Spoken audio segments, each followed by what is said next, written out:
Well, hello friends, Mark here with another edition of Laugh Loves Local, and I am honored to be sitting at Chez François, Plaisirs de Provence. Alors je vous souhaite la bienvenue, and I am here with Hani, who is Chez François' owner, not French, Lebanese, yes, but nonetheless, thank you for having me here. Thank you for inviting us into your beautiful business and really excited to get going. It's such a pleasure. I can't believe I've been living under a rock because I just found out about this place. Hani, you have something very unique. Yes, it's coffee. Yes, I love coffee. And you had me at coffee. You just told me about the story behind how you ended up getting this place. And it gave me goosebumps. How you ended up with this spectacular place that came from Tremblant, 20 years there, another COVID casualty, which is the background of why Laugh Love Local exists. Tell me a little bit about that and I'll keep quiet. Sounds good. So yeah, like you said, the store actually started out in Tremblant. About 30 years ago, actually started in Tremblant. And 11 years ago, they moved here. The previous owner, François in Victoria. This is pretty much a French bakery with a grocery section and home decor section. We got into this business January of 2022. Just as the world started to return to our new normal. Yes. Okay. Yes. Right. Yeah. We figured it would be the perfect opportunity. François, like I was saying, sold this business because of COVID. He lost a large percentage of his clients. People couldn't get to him. Mm-hmm. It was just tough. And after doing this for 30 years, he didn't want to rebuild his business from the ground up. It's a big commitment to do it the first time. Yes. To have to redo it again. I can't even imagine it. Yeah, so it was a really tough decision for him to sell this place, but we were fortunate to find it. And yeah, so we put in our offer. Like I was telling you, we were the lowest offer. So there were several offers at the table, not unlike our current real estate market. But there's a twist here in that it wasn't the highest offer that won the day. It was you, and you were the lowest offer. How did that happen? So from when we were discussing, François seemed to have an interest in me. I asked him right off the bat that I need your help to run this place. I don't want it to fail. I'm putting everything in here. And, all in. Yeah, I'm all in. And I asked him for 6 months to train me, to make the pastries, make the breads and everything. I have a background in pastries, but it's more Lebanese pastries and not French baking. So for 6 months, François was teaching me how to make the baguettes, how to make the croissants and all that. And what was the acid test? Because you said something that really struck a chord with me. The acid test with François was that if his clients... Yes. So in December, he let me take the reins, take the bull by the horn, essentially, and make all the pastries, all the breads without his help. And it was their busiest time of the year. And if I could keep up and nobody would taste a difference, then in January, we finalized the sale. Wow. So that was a really proud moment for me. As it should be for any business owner. So let me understand. Not only were you the lowest offer at the table, but you were the most committed, and he was not prepared to sell this place to you until his clients could not tell the difference between his pastries and your pastries. Yeah. Well, chapeau, as they say. Thank you, merci. In France. And the timing is perfect because here I am in this beautiful place, and we're right in the middle of the Tour de France. And today is a big day because it's a time trial, but we digress. Tell me a little bit about now what you've got in the store, because every time I turn around, I'm seeing something that's a little bit different. Yes. So the store is really split into two to make it easier. So we have that section there, which is more grocery related. So we have our croissants, our breads, we have pies, homemade jams, homemade mustards. There's about 250 products that are made in-house. Oh. There's a lot of labor of love put into it. Now careful, all made by you. Yes. Or almost all made by you, but everything that is made is sourced locally. Yes. So we work closely with Rochon Farms. Okay. Or Rochon Gardens, and we get our strawberries, our raspberries, our blueberries, everything for the jams we get from them. Whatever we can source locally, we do. And then my wife and I are in the kitchen Mondays and Tuesdays, just baking away or cooking away.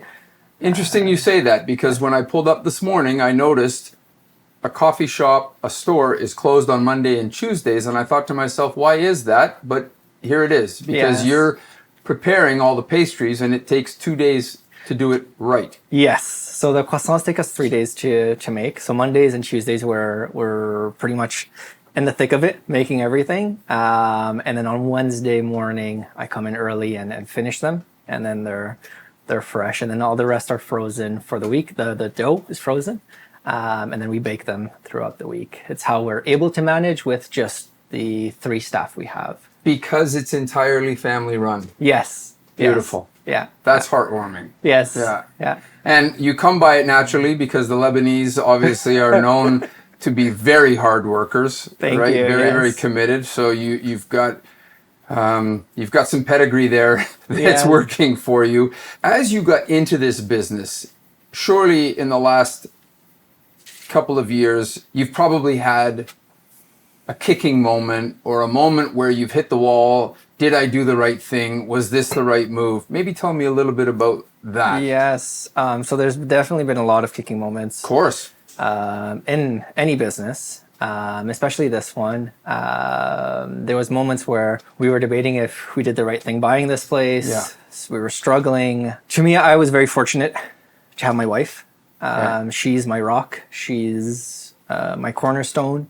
Love to hear that. Every time I'm banging my head on the wall, I have doubts or some things, she's always there telling me, what is it going to do for you to, like, how is doubting going to help you? Just pass, like, do what you need to do, but in the next hour, in the next day, you got to be back here and you got to do what you do to run the business. It's not, you cannot just sit there and wallow. So she kept pushing me, and we made it through every single hurdle we went through because of her. And because of you. Yes. Yeah. Right? It takes the two of you to have created, and I will tell you, I'm not a religious person, I'm a very spiritual person. There is a wonderful energy, a wonderful vibe in this store from the moment I walked in, and you can really, really feel that. It's almost tangible. Needless to say, we're in the heart of Westboro. Yes. So you are in prime real estate. It's almost a rhetorical question, why Westboro? But what's special about Westboro for this particular store?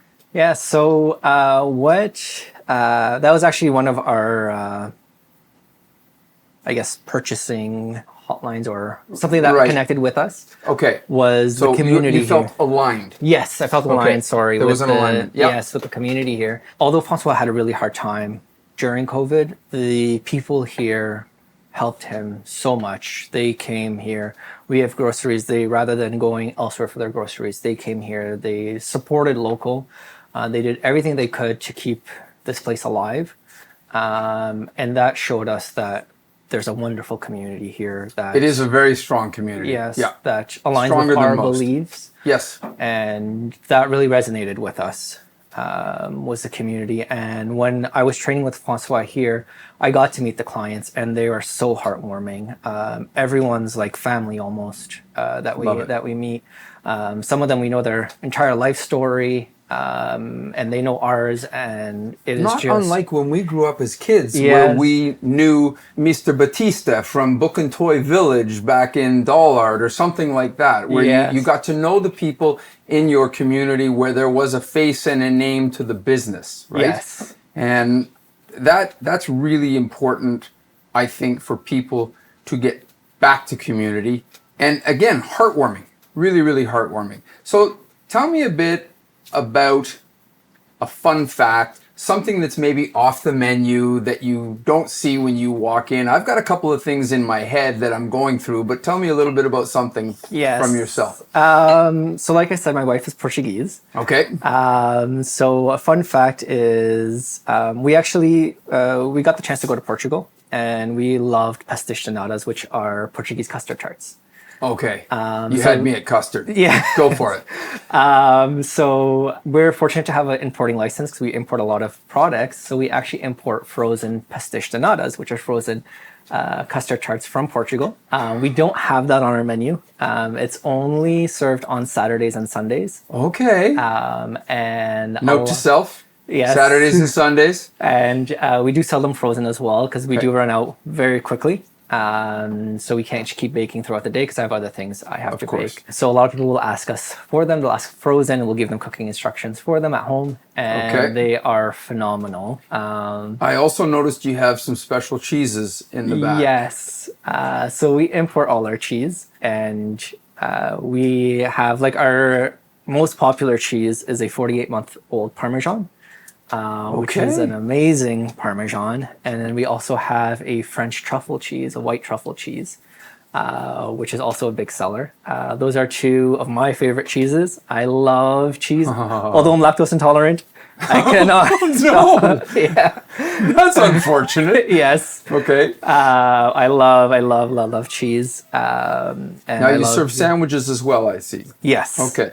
So sandwiches we serve during the week from Wednesday to Friday. That's when most of the people are at work. And we also use our cheeses in the sandwiches. So you get to taste a variety of cheeses in there. The most popular one for sandwiches is called topo. It's a Portuguese cheese. Okay. It is Portugal's version of like a cheddar cheese, but very, very flavorful. And the nice thing with it is when it melts, it's not oily. Okay. So it's a really, really nice cheese. Délicieux, quoi. Oui. When I first walked in, I noticed that almost everything is branded. Yes. As in branded Chez Francois. And it's hard to believe that you can actually make all of these products when in fact you are making a lot of your own products, as I said earlier, sourced locally. But what was interesting is that you said, sure, you can go to a local grocery store and get tarragon vinegar. Tell me a little bit about why you went down that road, because that is a labor of love. That is a passion to be able to go to that extent. So one thing we've realized or we know is to make an exceptional meal, you have to have amazing quality ingredients. One thing we aren't fans of is all the, sorry for my language, but the crap that's in of course. All the foods that we consume nowadays, and majority of it. Yes. Even things that are shelf stable, like vinegar, there's always something added to it that doesn't need to be there. So we decided, okay, well, we want the best quality and the best for our clients' health, which is hard to find. It is near impossible. Yeah. So we decided, okay, well, what we can make shelf stable, we're going to make it in-house because we don't need to add preservatives to it. It's sort of canned goods, you don't need to add preservatives to them. And how does that impact the overall shelf life of the product? So for vinegars have an indefinite shelf life because it's so acidic.